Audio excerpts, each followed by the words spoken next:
پاکستان کے وزیر خارجہ بلاول زرداری بھٹو صاحب نے امریکہ میں پاکستان کی فوج، پاکستان کے اداروں کے حوالے سے انتہائی سنگین الزام لگایا ہے۔ اس کی کیا تفصیلات ہیں وہ آپ کے ساتھ شیئر کروں گا۔ اس کے ساتھ ساتھ گزشتہ روز جو پاکستان کے وزیر اعظم نے دنیا سے اپیل کی تھی، ایک انٹرویو بھی دیا تھا کہ آپ ہماری مدد کریں، اس کا پہلا نتیجہ آ گیا ہے۔ اس کی کیا تفصیلات ہیں وہ بھی آپ کو بتاؤں گا، اور جو گزشتہ روز جنرل اسمبلی میں شہباز شریف صاحب نے تقریر کی تھی اس کے اوپر بھی ہم تھوڑی سی بات کریں گے۔ جی السلام علیکم، امید ہے کہ آپ سب لوگ خیریت سے ہوں گے۔ بلاول صاحب نے جناب کونسل آف فارن جو ریلیشنز ہے وہاں پہ ایک انٹرویو دیا ہے، وہاں پہ ایک ٹاک دی ہے، وہاں پہ انہوں نے بات کی ہے۔ وہاں پہ بات کرتے ہوئے انہوں نے کچھ باتیں کی ہیں جس سے اس طرح لگتا ہے کہ ہمارے اداروں کے اوپر انہوں نے انتہائی سنگین قسم کے الزامات لگائے ہیں۔ لگتا نہیں ہے بلکہ لگائے ہیں، اس لیے کہ ان سے وہاں پہ کوشچن یہ پوچھا گیا تھا کہ آپ لوگوں نے عمران خان کی حکومت کیوں ختم کی، کس طریقے سے اس کی حکومت گرائی، جس طریقے سے آپ کو پتہ ہے سندھ ہاؤس میں جو کچھ ہوا، بندے توڑے گئے، راجہ ریاض اس وقت اپوزیشن لیڈر ہیں، یہ سب کچھ کیا ہوا۔ راجہ ریاض صاحب نے ٹی وی پہ آ کے کہا کہ میں اگلا ٹکٹ نون لیگ کا لوں گا، تو یہ پوری دنیا بھی دیکھتی ہے، وہ لوگ وہاں پہ پاگل تو نہیں ہیں، وہ یہ سب کچھ دیکھتے ہیں کس طریقے سے حکومت گرائی گئی۔ تو وہاں پہ ان سے پوچھا گیا کہ آپ نے عمران خان صاحب کی حکومت کس طرح گرائی گئی، تو اور یہ جو ہے غیر قانونی طریقے سے آپ نے گرائی ہے، اس طرح کا ان سے سوال ہوا۔ تو اس کا آگے سے بلاول صاحب نے جواب کیا دیا۔ اب آبویسلی یہ حکومت میں آئے ہیں، حکومت میں آ کے انہوں نے نیب کے قوانین میں تبدیلیاں کی ہیں اور سارے اس میں جو ریلیف لے رہے ہیں وہ تو ہمارے سامنے ہے۔ اب یہ تو وہ ان کو بتا نہیں سکتے کہ جناب ہم حکومت میں اس لیے آئے ہیں کہ ہم نے نیب کے قانون میں تبدیلی کرنی تھی۔ راجہ پرویز اشرف صاحب کو بھی ریلیف مل گیا ہے، میاں صاحب نے بھی درخواست دے دی ہے، دیگر بھی پیپلز پارٹی کے جو قائدین ہیں انہوں نے بھی ریلیف کی درخواستیں دی ہیں، نیب کورٹ سے ان کے کیسز واپس آنا شروع ہو گئے۔ یہ تو انہوں نے ادھر بتانا نہیں تھا، اور ویسے ان کو پتہ ہے، جو ان سے پوچھتے ہیں نا وہ اتنے بچے نہیں، ان کو سب پتہ ہے۔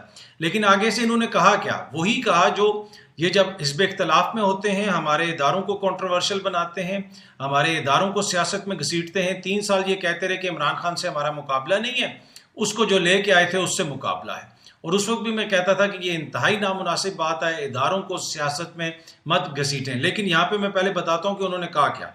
انہوں نے بلاول صاحب نے آگے سے کہا کہ جی عمران خان چاہتا تھا کہ ہر تعیناتی ISI یا آرمی میں ہو وہ ان کا سیاسی حمایتی ہو۔ یہ کیسے ہو سکتا ہے کہ فوج میں جو ISI میں کوئی تعیناتی ہو یا فوج میں کوئی تعیناتی ہو وہ عمران خان کا سیاسی حمایتی ہو؟ کیا یہ کوئی سیاسی جماعتیں ہیں، یا پھر یہ کوئی کراچی کا واٹر بورڈ ہے، یا کراچی کا ایڈمنسٹریٹر لگانا ہے کہ کوئی سیاسی بندہ وہ وہاں پہ لگا دیں گے؟ اب یہ تاثر یہ دے رہے ہیں کہ کیا فوج کے اندر کوئی ایسے لوگ ہیں جو پارٹیزان ہیں۔ یہ ایگزیکٹ انہوں نے کہا، پارٹیزان، انہوں نے ورڈ استعمال کیا کہ وہ تعیناتیاں کرنا چاہتے تھے۔ اچھا، اس کے ساتھ ساتھ انہوں نے یہ کہا کہ یہ ہماری جمہوریت کے لیے سنگین خطرہ ہے، ٹھیک ہے۔ اور ڈان نے بھی آج خبر رپورٹ کی کہ اس میں بھی انہوں نے ذکر کیا وہاں پہ کہ کچھ قوتیں پاکستان میں جمہوریت نہیں آنے دیتی۔ کون سی قوتیں ہیں؟ اگین اداروں کی طرف اشارہ کر کے اداروں کو ملائن کرتے ہیں۔